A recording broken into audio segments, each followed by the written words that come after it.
Hello गाते को सनम को सगुन जोहार मानवा जुड़सी यूट्यूब चैनल रे पे सनम को सगुन दाराम तबे गाते को दिलाबन तेहिन नवा वीडियो रे अब बन गलमरा इसई धर्म रे ज्योति दो बनो आदो इसई धर्म रे सरीगी ज्योत परिस मेना से बनुआ नवा को बखराते के तेहिन नवा वीडियो रे अब बन गलमरा आदो वीडियो रे अब खन मुचे धरी ताहन तबन पे और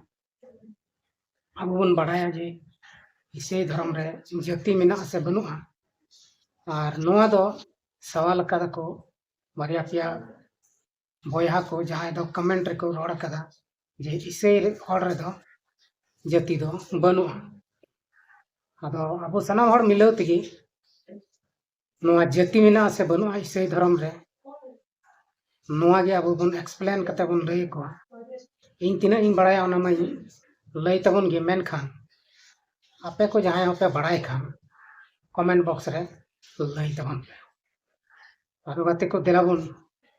तेहिन नवा वीडियो बिना विलम्ब कते बन स्टार्ट लगी तबे गाते को अडी दिन खन आयमा हड़ को कुकली को दोहये थेना से को कमेंट थेना जे इसई हड़ रे दो जाति दो बनुआ से इसई धर्म रे दो जाति बनुआ परिस बनुआ इसई दो को इसई कना इसई दो हड़ कान खाय को इसई कान को दो हड़ दो बको लेखा संताल दो बको लेखा नुंका अडिगान कुकली अडिगान सवाल कमेंट करे हजू कान तेना और अडिगान यूट्यूबर मेना को जहां दो इसई विदिन विरुद्ध ते वीडियो को बनावदा उनको हो अडिगान को मेन तेना जे इसई हड़ दो डुप्लीकेट संताल कना को उनको दो इसई हड़ा विदिन हड़ा को जम नुईदा विदिन हड़ा पोशाक को हरक बांधेदा विदिन हड़ा के भाषा को रोड़दा विदिन हड़ा के सनामा को उपयोग दा एने सेरेन तुंगा टमाक सनामा के विदिन हड़ा के को उपयोग कना आरो इसई हड़ा दो काटा कना ओना दो उनको को बड़ाई दाड़ेया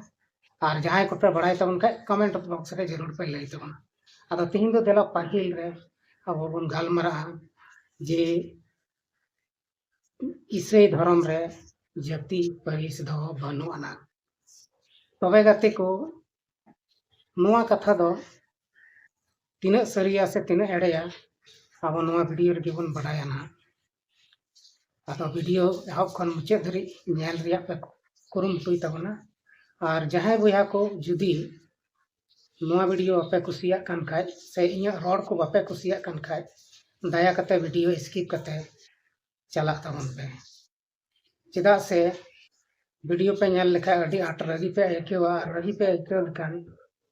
आपे उल्टा पुल्टा गलत सलत से कमेंट तबना आदो उससे अच्छा होया यदि बड़ी पे बुझाव खान दो वीडियो के आलो पे नेल तबना चिदा से ना वीडियो दो इन उनकाना कथा गिन लई तबना जहां दो जतो हड़ बाडाय लगती कना और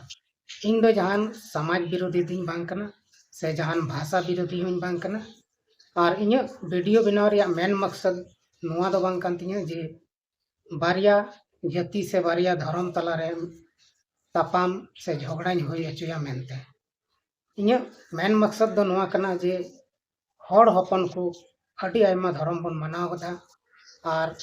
आपस रे अडिगान हड़ बन मी एटा हड़ा धर्म बन हिरखवा कना और अब तला रे झगड़ा जनामो कना ओना को आलो हुयो लगी आलो बन झगड़ा मा आलो बन तपामा मा धर्म का खानते जाति का खानते चिदा से अब दो मानवा जात कना बन और मानवा उर्गन मुठन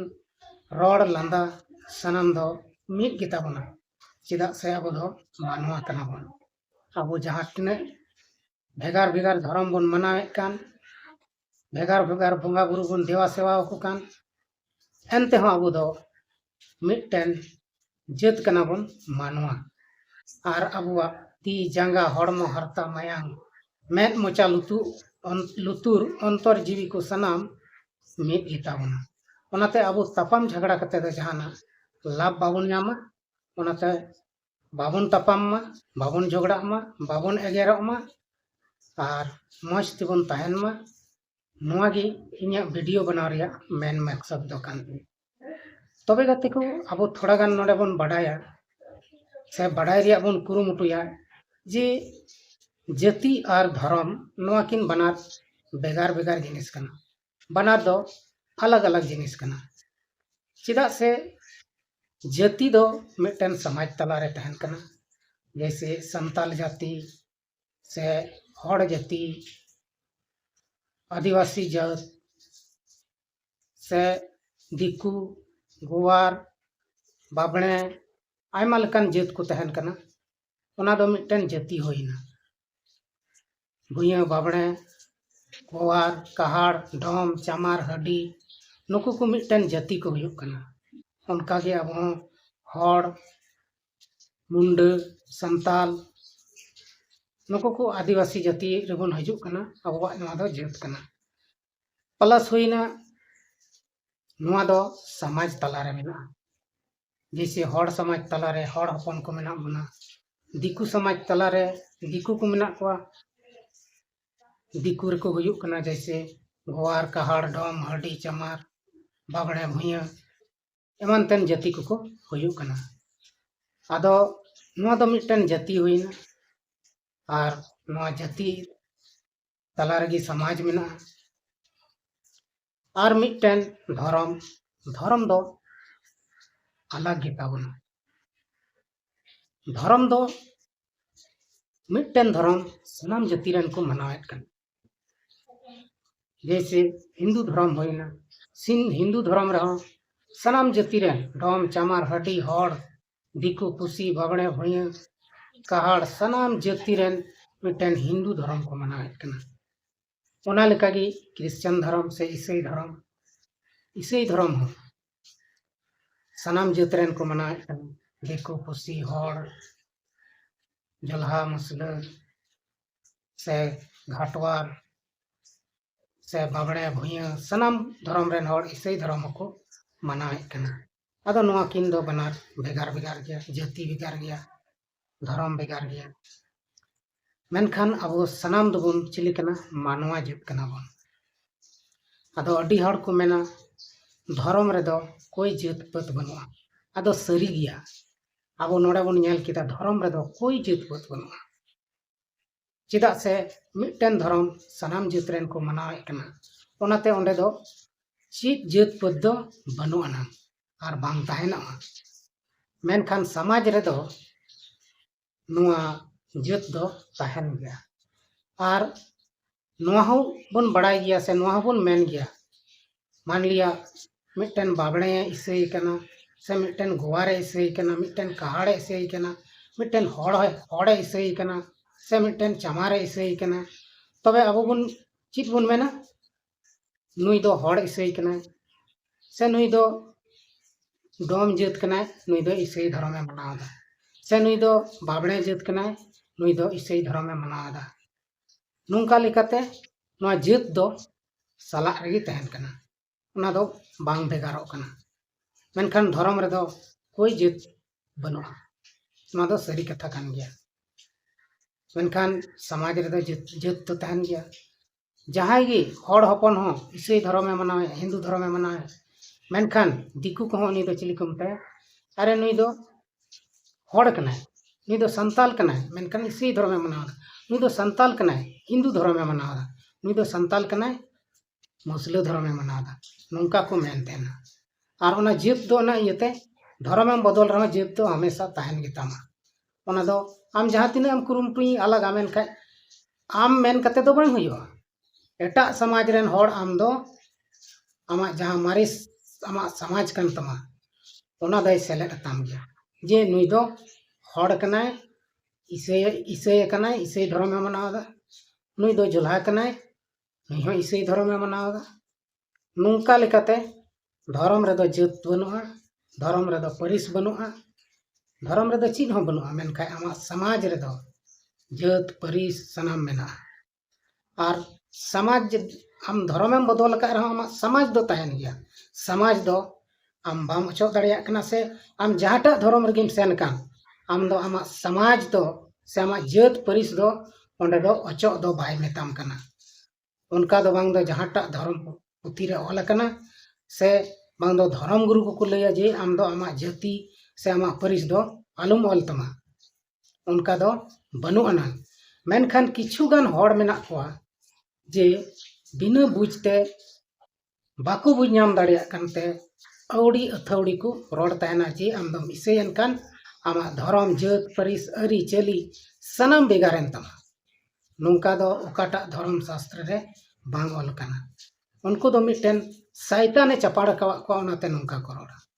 आदो शैतान दो चपाड़ो गया शैताना कमी ओना कान ताय गया जे मानवा कोरे चपाड़ कते मानवा मानवा तलाय झगड़ा चको और आज दो ची चिकाया लांदा जोना है थायु है मेनखान अबुरेन मानवा को की बाबुन बुझाव दो आदो बुझा को नोआ गे बुझाव रिया कुरुमटुई तबुन पे तीन सोशल मीडिया रे धर्म जाति बखराते अड़ी गान वीडियो बन बनावेत कना और सनाम होड़ा टारगेट दो अबो यूट्यूबर करे अबो सोशल मीडिया रे बन एक्टिव बन तहन कान अबो करे नजर मेना तकवा और अबो होते तिगी उनको दो बेस और बड़ी आको चिरे कना और मानवा मानवा तला रे झगड़ा को झगड़ा जुदी अबो बेसा वीडियो बन अगुया बेसा कथा को बन लैया तबे अबो बेसा गिको चित तबना और को बेसा गिको सेणया और बेसा गे मानवा को तलार को व्यवहार मेनखान अबो जुदी बड़ी लैंग्वेज बन यूजा और बड़ी कथा बन मेना तो ढेर कायते ओना बड़िया गे को अपनार तबना और आकोवा जिंदगी रे को ओना को लाड़ चाड़ा और ओना लाड़ चाड़ते अबुआ रिला मला जहां समाज मेना तबन ओना समाज रे मिटन तपाम रिया बीस बेना और हड़ को दाल तपाम गोपज हो होई दाड़िया आदो बुया मिश्रा को तीन दया कते अब सोशल मीडिया रे एक्टिव मेना बन सनाम कोठेन इᱧ नेहर मेना तिᱧa जे आपे वीडियो तला रे बड़ी बड़ी कथा को आलू पे रोड तबना बड़ी बड़ी वीडियो आलू पे बनाव तबना जेमन अबुआ समाज रे असर पड़ा आदो नोंडे आयमा बुया को मेना पिया जहां दो इन ना पे मितेना आम दो मिटे कन्वर्टेड ईसाई हड़ से ईसाई कनाम आम दो नुआ को कथा चिदा एम रोड़ा आम दो आमा धर्म नेलताम आमा नेलताम अरे बुया को इन जहां धर्म रे मिने इन जहां समाज रे मिने उनकान धर्म और समाज रे दो आपे दो बापे तहे दाड़िया चिदा से आपे दो सुलूक और शांति दो बांग नेल सनाए पिया ओना तेगे आपे अवड़ी बवड़ी पे बोका अवड़ी बवड़ी पे कमेंटा अपेया घरों अपेया समाज दो बड़ी गीता पिया और तीसों बापे सुधर दाड़िया आपे दो मानवा दो बाको सुधर दाड़िया पेया आपे दो चोट चांदो बुंगा ठाकुर जीव जाहिर आयो गोसाई एरा मोड़े को तुरुई को नकुआ भरदान तेगे आपे दो पे सुधर और बांखान दो आपे दो बापे सुधर दाड़िया आदो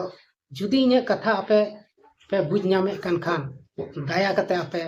सुधर तबन पे मज मज वीडियो बनाओ तबन पे अबुआ समाज चेल कते राकाबो हराबुरु तबन और मिटन सरी डहार ते चला तबन उनकाना वीडियो बनाओ तबन पे जेमन अबो तिना यूट्यूबर को मेना बन अबो हो दुनिया रेन हड़ को सरहाव बन आदो वीडियो बनाओ जहां तिना इन पे बड़ी बड़ी पे रोडिंग बड़ी बड़ी पे कमेंटिंग एंतो हो नौकाना वीडियो बनाव दो एंते बन बगी तबना जहां सरिया कना जहां भागिया कना उनकाना वीडियो दो इन दो बनाव तेगिन तहना चिदा जहां बड़ी हड़ कना उनी दो बड़ी गी बुझावा और उनी बड़ी हड़ लगी दो नुआ कोगी रान कना आदो तिहिं आपे सनाम कोठे इᱧᱟ मिटन नेहर मेना दिलाबुन जतो हड़ मिलाव कते कटिज मारांग चोट चांदो बंगा ठे हुडिंग माछाबुन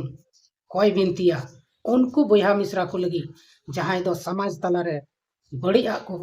फैलावे कान बड़ी बड़ी भाषा यूज करते वीडियो को बनावे कान और समाज तलारे तपाम झगड़ा रिया बीस को एरे कान और मानवा मानवा को झगड़ा चुए बन तो दिलाबुन सनाम हड़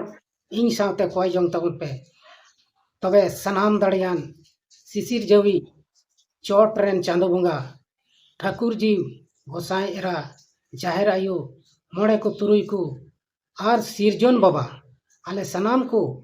उनको यूट्यूबर से उनको बोया मिश्रा आमा तिरले जिम्मेद को जहां दो बड़ी बड़ी वीडियो को बनावे कान बड़ी बड़ी कथा को यूजे कान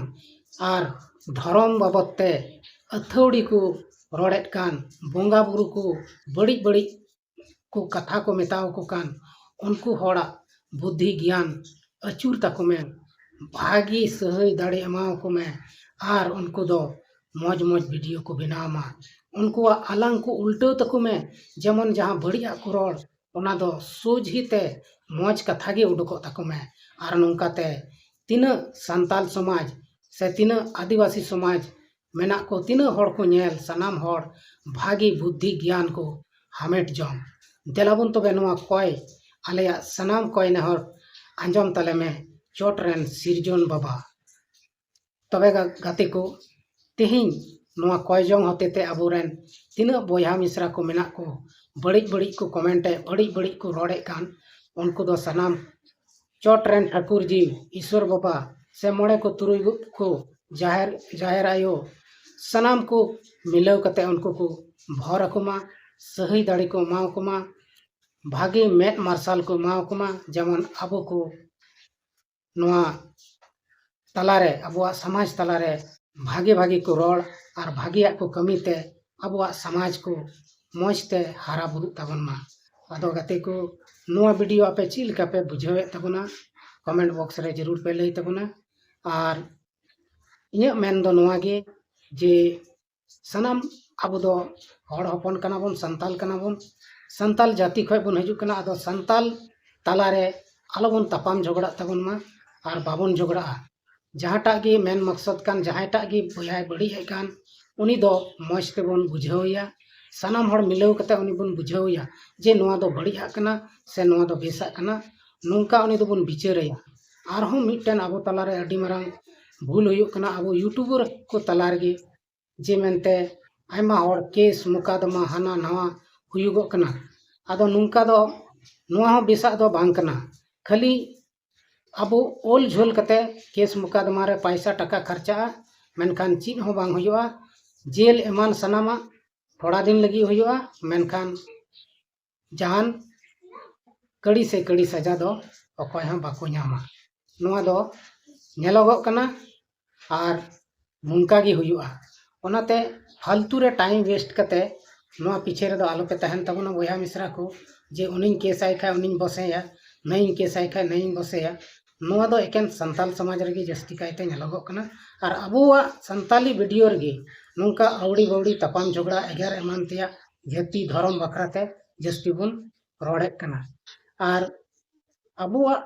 की समाज बड़ीजो कना से अबुआ समाज की एटा जात रेन से एटा समाज रेन हड़ अबो गिको मिताव बना बड़ी उनको दो बड़ी दो बाको मिताव को जहां हड़ को बड़ी है कान उनको आदो अबो तगी अबुआ समाज बन बड़ी दा नोंका दो बांग होयो चाहिए आपे सनाम को हुदिस तबन पे गांडन तबन पे जहाटा भागिया होयो ओना गे बन कमी मा बीच कम बढ़िया से बड़ी हुयो लगी दो आलोबन कुरुमुटुई मा आदो गति को मा तबे एंडेखान तेहिया वीडियो दो नोड़े गे इन मुचे तबना और मुचेट रे सनाम को ठन नेहर मेना जे मेनते कमेंट दो भाले भाले कमेंट तबन पे हाना नवा आलतू फालतू कमेंट दो आलो पे कुल तबना चिदा से नोआ चैनल दो एमा लेकान भाले भाले हड़ की को नेले कना समाज रे मौज मौज हड़ की को नेलदा से सामाजिक हड़ फैमिली वाला को नेलदा आदो कमेंट आपे पे कमेंटा तो आपे कमेंट ते अबुआ समाज रे बड़ी असर पड़ा कना चिदा से नोआ चैनल दो मिटन रोस्टिंग चैनल दो बांग कना मिटन सामाजिक चैनल कना रोस्टिंग चैनल दो सनाम हड़ को हेवावा से उनकान हड़ को नेला जहां दो उनकाना को खुशिया मेनखान नोआ दो मिटन सामाजिक चैनल कना आदो बड़ी कमेंट कते दो आपया माने उपरूम पे उदू दो आपे ची लकान हड़ वीडियो पे नेले कना मेनते तो देलाबन जाय बाऊ चोटरेन सिसिर जावी बाबा सनाम हड़ आपे मौज और सुख शांति दो पे मा तेहिया वीडियो दो नोड़े गे मुचे दा मा एनकान सनाम को गे इन सेन खन मुचे जोहार।